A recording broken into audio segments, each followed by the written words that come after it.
TV kan? Sudahlah. Nah, alhamdulillah. Jadi bersyukurlah kita menjadi murid thariqah dengan tidak bermaksud merendahkan umat Islam yang lain, tetapi dalam rangka mensyukuri banyak sekali kelebihan-kelebihan yang diberikan Allah kepada kita. Bukan sesuatu yang bersifat demonstrasi, diperlihatkan di depan orang. Nggak usah. Dulu tahun 90 datang ke sini, usahanya masih menjadi dagang asongan. Sekarang masih asongan juga. Tuh lihat, murid Surya lihat, nggak ada kemajuan apa-apa, gitu-gitu aja. Bisa orang ngomong begitu. Tapi kalau ngomong kepada saya, Pak Jayen lihat, buktinya gitu-gitu aja. Oh, saya mau nanya, apa kamu tahu perjalanan ruh dia dalam menembus 4 lapis alam mulki, malakut, jabarut, lahut? Apa kamu tahu orang yang cuma pedagang asongan tapi ahli zikir ini martabat di sisi Allahnya, makomnya di posisi mana? Pasti orang, aduh saya nggak tahu itu. Itu bedanya.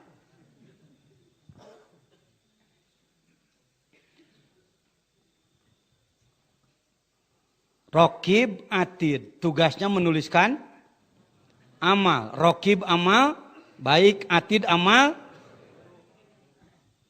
Yakin? Percaya? Kalbu ingat kepada Allah itu kebaikan apa kejelekan? Jadi ditulis enggak oleh malaikat? Enggak. Nah ini kalau bukan rois yang punya wewenang untuk mengeluarkan pendapat, enggak berani ngomong begini.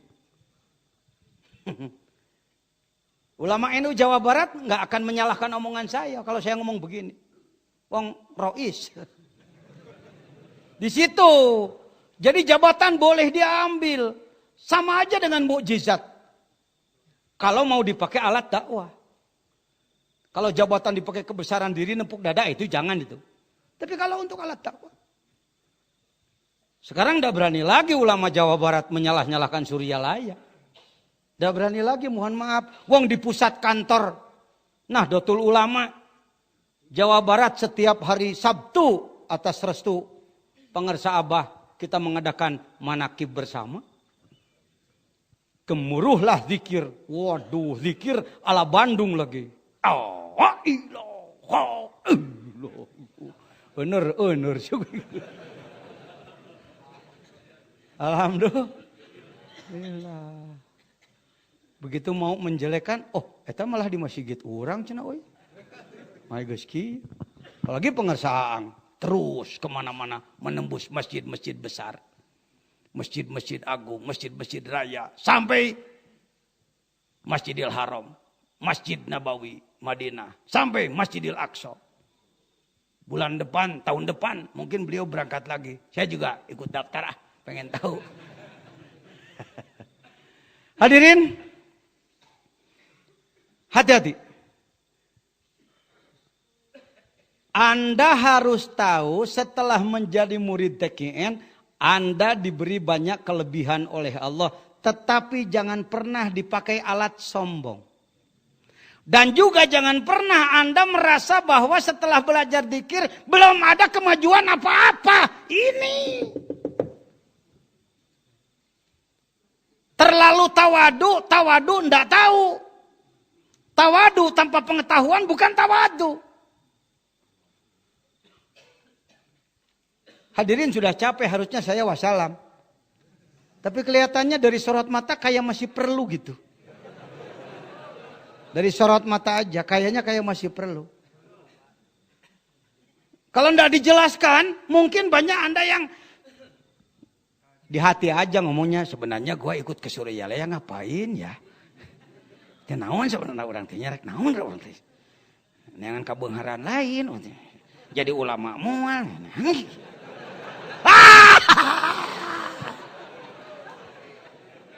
Tiap manakib selalu di garis belakang.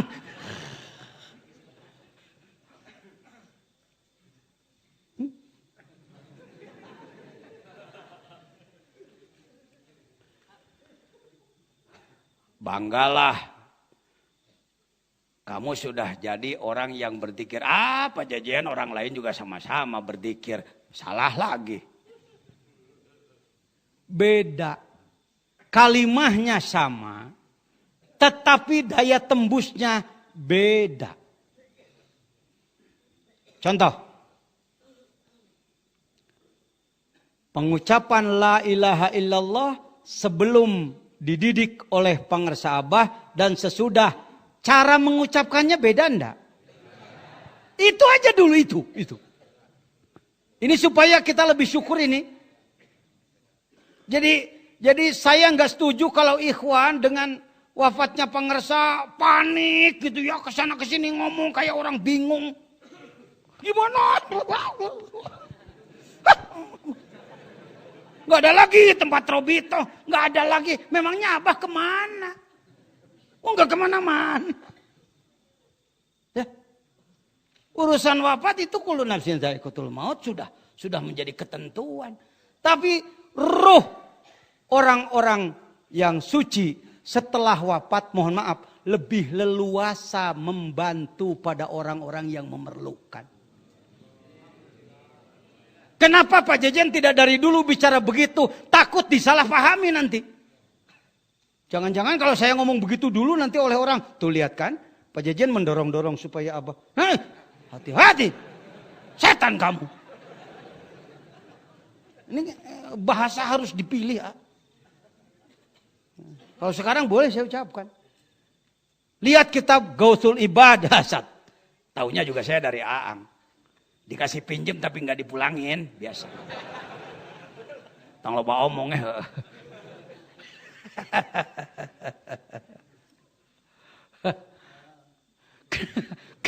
Kenapa disebut lebih leluasa? Karena kalau di waktu hidup dengan fisiknya, beliau juga punya tugas sebagai manusia.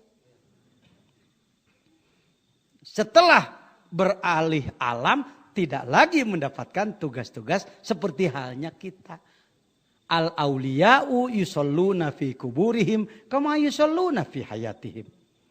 Mereka tetap beribadah dan mereka ngalah dosen.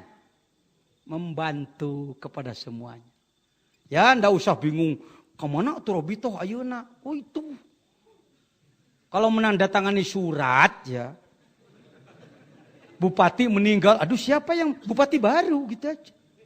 Kalau Robito ndak usah dirubah-rubah. Ada yang SMS ke saya mungkin hadir di sini orangnya. Nggak apa-apa. Saya Robito ke Abah tapi yang muncul selalu wakil. Saya katakan mungkin dalam pikiranmu yang disebutkan Robito harus selalu membayangkan wajah. Nggak harus.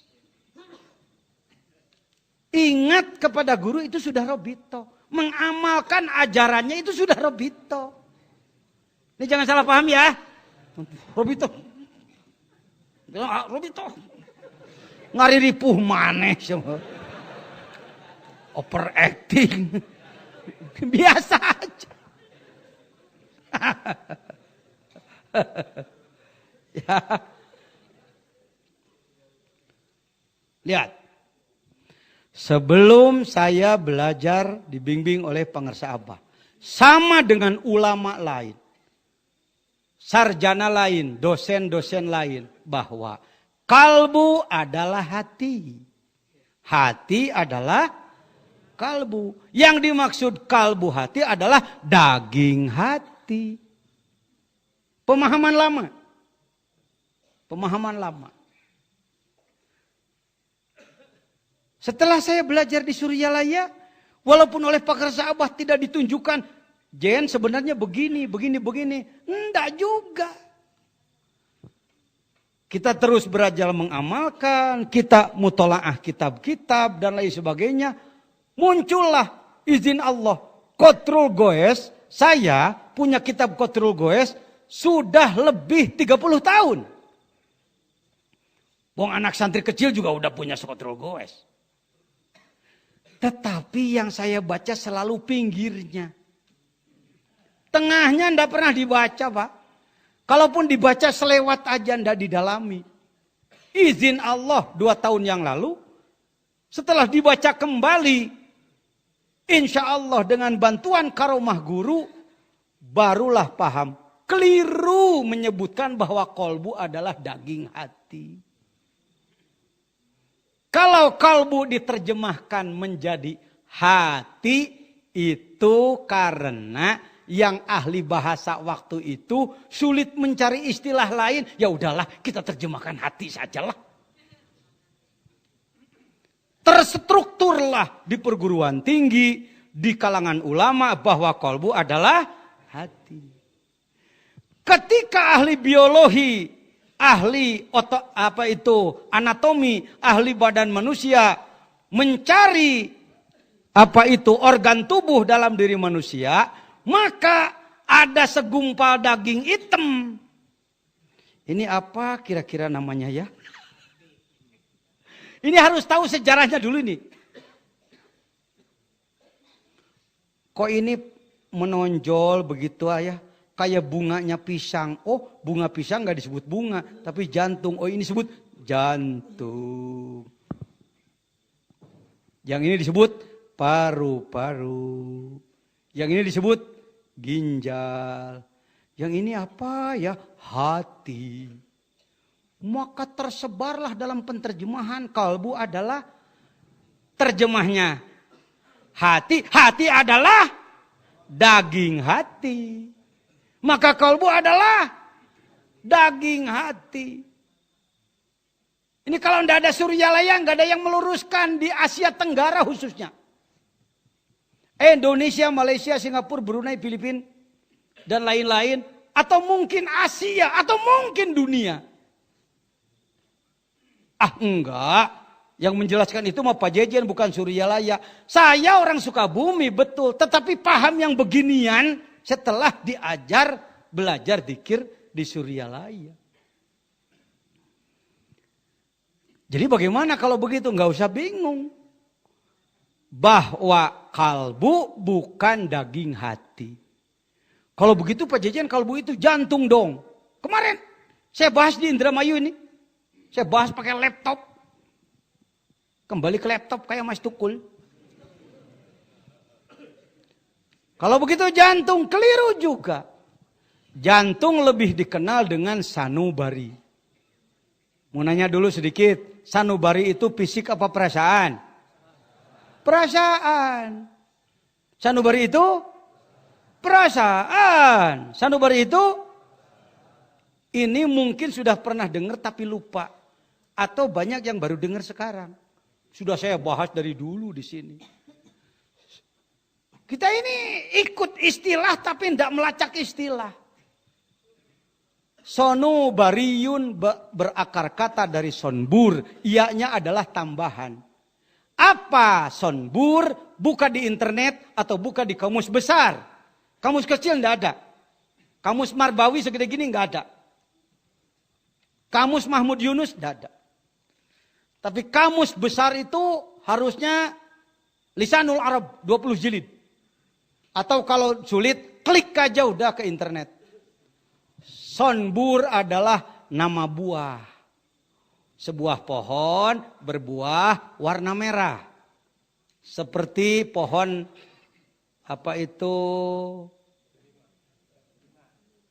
paksi, tenaun paksi. Pohon paksi. Apa yang suka ada sirupnya itu? Satu lagi. Markisa. Pohonnya seperti markisa. Buahnya seperti apel. Itulah sonbur. Pernah ada 3 buah sonbur. 3 buah sonbur. 1, 2, 3. Digambar. Ketika 3 buah sonbur digambar. Maka menjadi gambar love. Itu gambar love itu bohong itu. Itu ciptaan orang itu. Menggambar dari bentuk jantung. Jantung seperti buah sonbur. Bohong lagi ini. Bukan dari Islam itu. Bukan dari Islam. Jadi sebenarnya sonbur apa? Fisik yang seperti buah sonbur, itulah jantung. Jadi bukan kolbu, bukan perasaan, bukan. Sedangkan yang disebutkan rasa adalah 7 titik. 7. Pengarsa Abah enggak harus menjelas-jelaskan begini. Cukup ditunjukkan aja bahwa latifah dalam dirimu ada 7. Itulah wilayah batin manusia. Yang 5 adalah gudang sifat baik positif. Yang 2 gudang sifat buruk. Mana gudang sifat buruk? 2. Latifatul qalbi di posisi jantung dan latifatun nafsi God spot di posisi antara 2 alis. Yang 5 lagi adalah positif, gudang sifat positif. Maka memperkuat yang baik, membersihkan yang buruk, digunakanlah la menembus 3 latifah. Pak Jajan saya udah tahu gituan dari dulu. Ini memperkuat mengapa kita harus bersyukur dipertemukan dengan Syekh Mursyid di Suryalaya atau mendapatkan talqin melalui wakil-wakilnya. Mengapa kita bersyukur? Karena zikir la ilaha illallah kita dulu dengan sekarang sangat jauh bobotnya. Kalau dulu mengucapkan la ilaha illallah, jujur, cari imbalan, cari pahala, kuli. La ilaha illallah, la ilaha illallah, la ilaha illallah, la ilaha illallah. Sekian ribu, pasti nanti setelah sekian ribu akan anu. Itu akan anu terus. Supaya dapat anu. Ada anunya terus. Kalau setelah di Suryalaya, bukan begitu. Dengan la memperkuat ilmu yakin, ainul yakin, hakul yakin. Membersihkan penyakit di wilayah God spot. Dan menyalurkan zikir kepada seluruh tetesan darah. Itu la-nya saja. Bayangkan Pak. Bayangkan. Sebuah parang, sebuah arit yang hanya disimpan di pinggir lalu dikopat-kapit dengan arit atau parang yang dipakai membabat rumput. Mana lebih berbobot? Pakai membabat rumput. Sebuah pedang yang disimpan di museum dengan pedang yang dipakai di medan perang. Mana lebih berbobot? La ilaha illallah kita dulu adalah alat cari pahala aja. Jadi orang kuli kepada Allah. Setelah belajar zikir bertarekat di bawah bimbingan mursyid, maka la saja sudah merubah 3 gudang sifat manusia.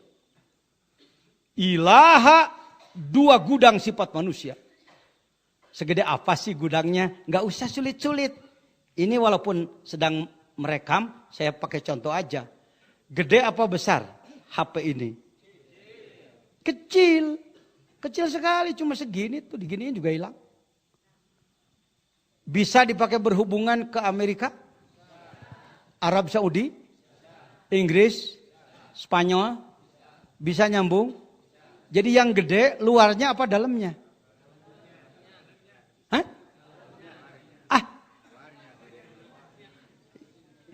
Hanya terserah kamu ngomong aja. Jadi yang gede luarnya apa dalamnya? Dilihat oleh mata, yang gede adalah luarnya. Kenyataan kemampuan magnet yang gede adalah dalamnya. Karena kalau cuma luarnya tidak ada dalamnya, walaupun sekali, halo, halo, Udin, halo. Gak menjawab, wong yang dipakai luarnya. Dikirmu selagi cuma di dalam mulutmu adalah casing HP. Dikirmu setelah mendapatkan talqin dari Mursyid Kamil Mukammil adalah sudah punya pulsa. Beda apa enggak? Syukur apa enggak? Makanya jangan, aduh, kemana ini pindah guru nih? Apa sudah tidak ada? Itulah wa'tasimu bihab. Paham ya sekarang? Itu baru zikirnya aja. Jaharnya aja, belum khofinya. Pak Jajan apa sih manfaat zikir khofi? Cuma nyebut gitu-gitu aja. Hah? Cuma nyebut gitu-gitu aja. Saya mau nanya, sebelum mendapatkan talqin dengan sesudah apa perbedaannya? Dulu ingat kepada Allah itu harus ada conditioning, pengikliman. Lewat di jalan ada tabrakan besar, penumpangnya mati 10. Subhanallah, tabrakan. Harus ada alat conditioning. Instrumen alat bantu. Lihat di TV Gunung Merapi, Masya Allah.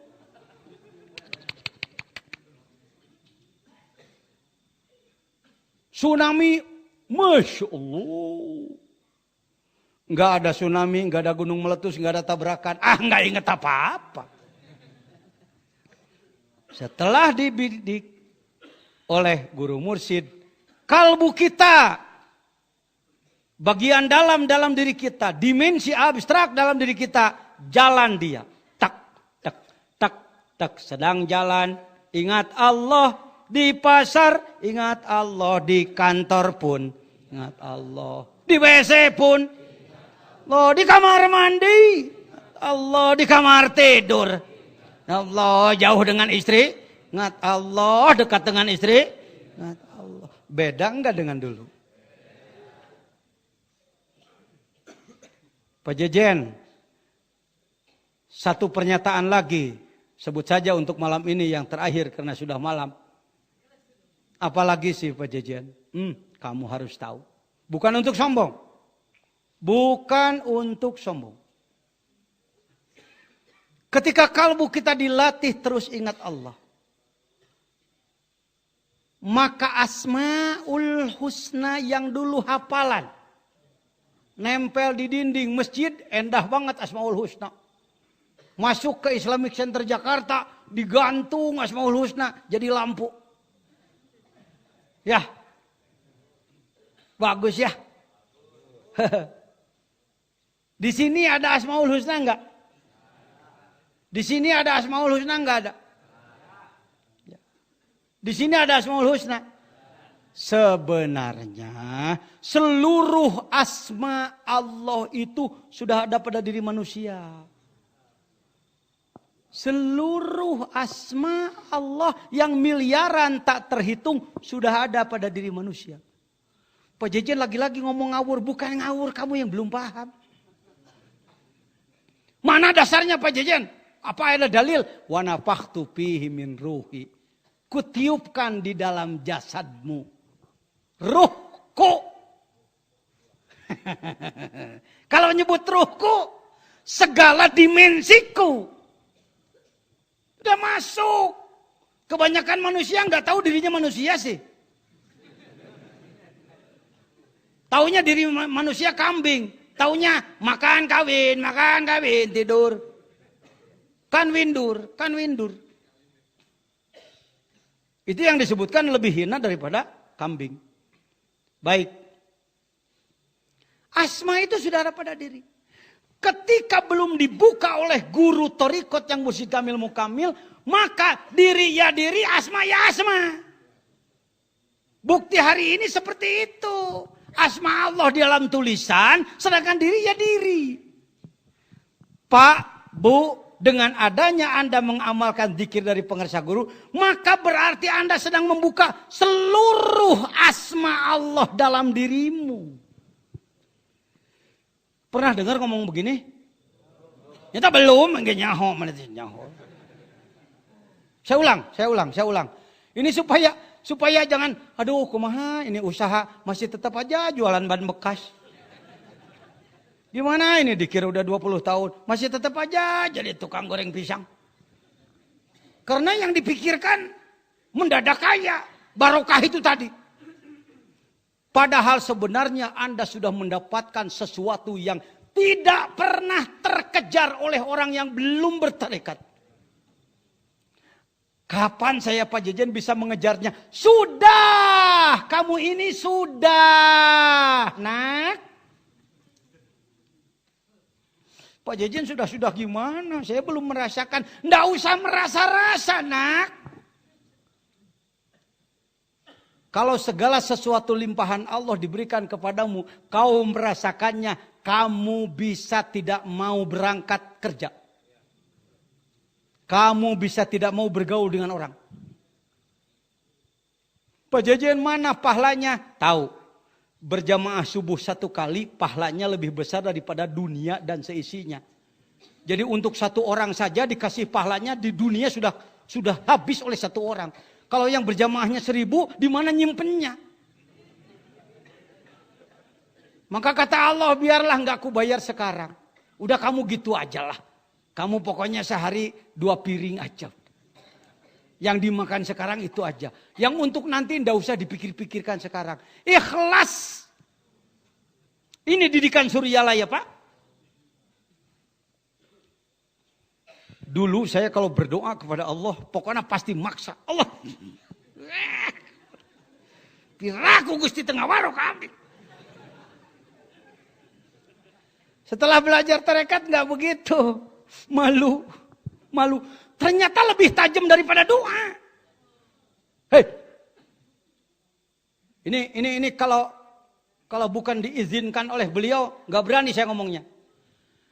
Jangan beranggapan bahwa Anda setelah belajar dzikir jadi kurang minta kepada Allah, lalu Anda menjadi tumpul. Anda lebih tajam daripada Anda di waktu banyak berdoa.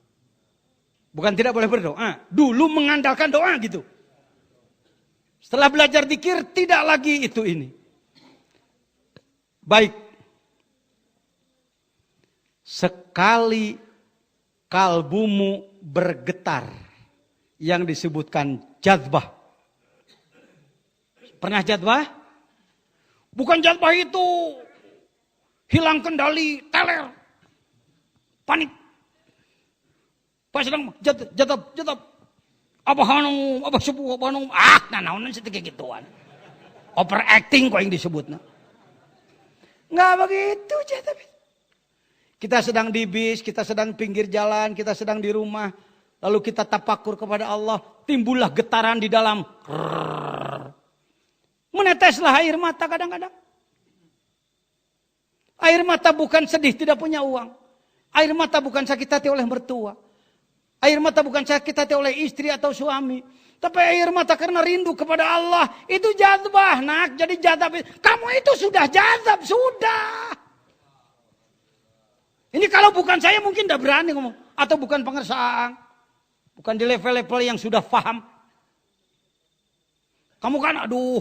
Majzub. Orang tegang stres disebut majzub. Padahal yang majzub kamu. Nggak ada action, nggak ada overacting, nggak ada apa-apa. Kenapa peci yang diberikan Pangersa Abah kepada saya simpan baik-baik sampai sekarang. Karena kepala saya batoknya lebih gede, maka saya sambung di belakangnya. Ketika pasaran Al-Hikam kemarin, 800 lebih peserta hikam para ulama, saya izinkan, silakan semuanya bertabaruk. Cukup bertabaruk. Harganya paling 10.000 perak. Tapi kalau sekarang digoleran duit cek orang Sukabumi mah. 1 miliar enggak saya keluarkan. Kenapa? Karena tadi jazbahnya yang mahal. Entah apa ketika beliau memberikannya kepada si bodoh ini, beliau menangis di depan pangersa. Ya. Begitupun kepada yang lain-lain, bukan pada saya aja Pak. Itunya yang mahal. Sekali jazbah getaran di dalam. Khairum min ibadatis sakolain. Kalau mau ngomong imbalan ini. Sekali hati Anda jazbah. Yang biasanya tidak bisa tercapai sebelum belajar tarekat.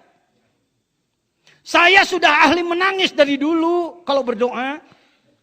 Baca sholawat oleh saya orang nangis semua. Makanya kalau saya melihat orang yang kumpul nangis-nangisan. Saya suka senyum, itu kerjaan gua dulu.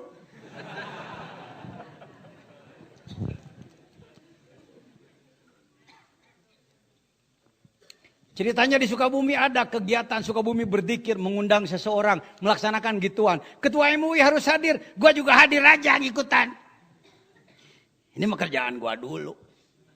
Habis dikir di situ nangis, keluar nggak ada amalan, nggak ada ijazah, nggak ada talqin. Bukan menjelekkan, bagus.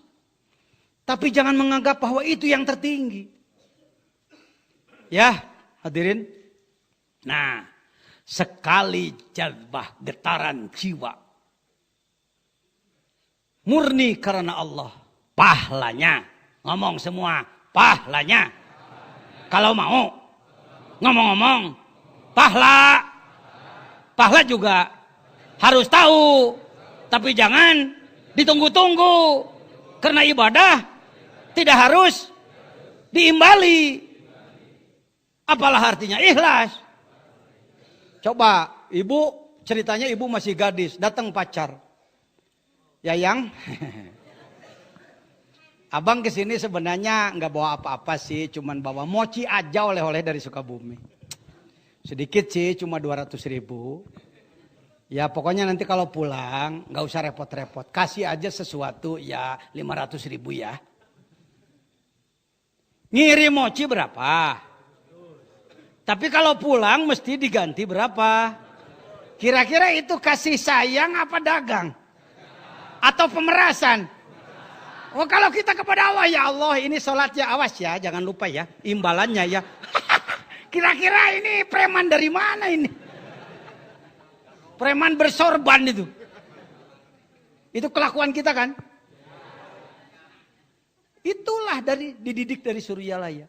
Kalau mau ngomong-ngomong pahala, sekali jadbah getaran kalbumu, itu pahalanya lebih besar daripada ibadah jin dan manusia sedunia. Coba ngomong. Sekali getaran jiwa jazbah robbaniyah yang tidak bisa tercapai oleh orang yang belum bertarekat, maka pahalanya lebih. Ayo ngomong.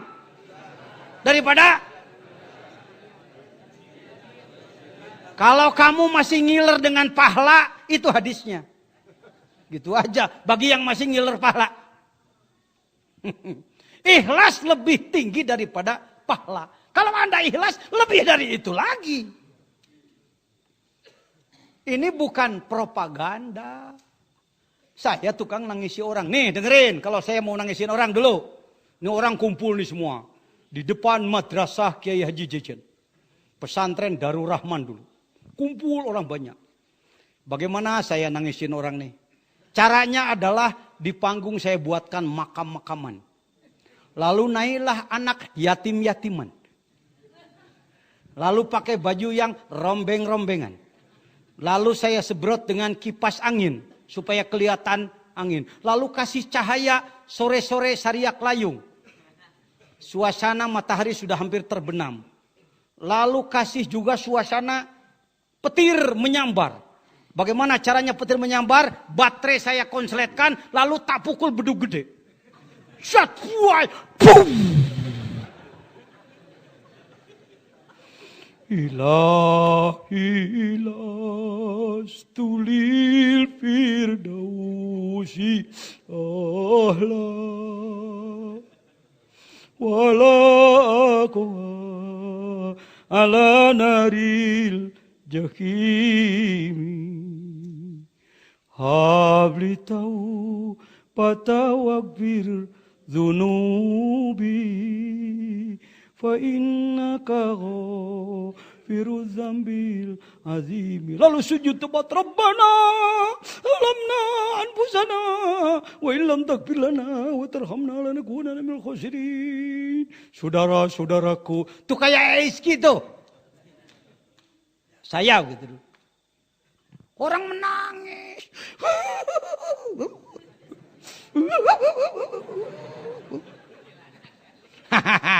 Di situ aku menggunakan kesempatan mengelilingkan kenceleng.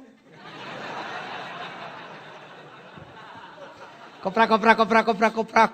Janganlah menjadi manusia kikir. Hartamu hanya akan menjadi penyiksamu di akhirat nanti. Beres gua nangisin orang, dapat dulu 150.000 buat beli genteng. Gua mantan gitu-gituan tahu. Apakah itu jadbah? Enggak, itu kesenian itu. Itu masuknya bukan tangis jadbah yang mendapatkan pahala sama dengan ibadah jin manusia sedunia. Itu tangisan kesenian. Renungan malam.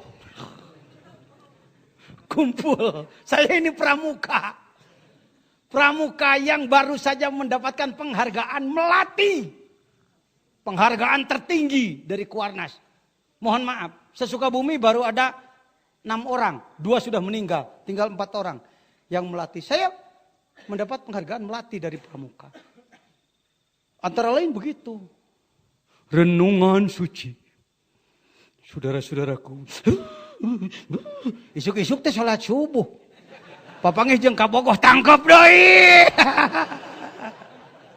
Assalamualaikum warahmatullahi wabarakatuh.